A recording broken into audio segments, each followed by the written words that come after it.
আমাদের বিএনপি কিন্তু কর্মীর অভাব নেই আমরা বলছেন কি কিন্তু 17 বছর আগে কর্মী বুঝা পাইনি এখন অনেক কর্মী কিন্তু যে কর্মীগুলো হয়েছে তিনি কাজের কর্মী না কষ্ট করে কর্মী হয়েছে বড় হইল যে এখন থেকে সালামির নির্দেশ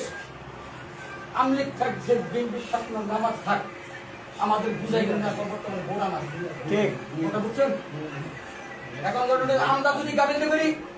জামাতেরা সুযোগ পায় হ্যাঁ আমরাই মধ্যে ঝগড়া করি জামাতেরা ভোটটা সুন্দর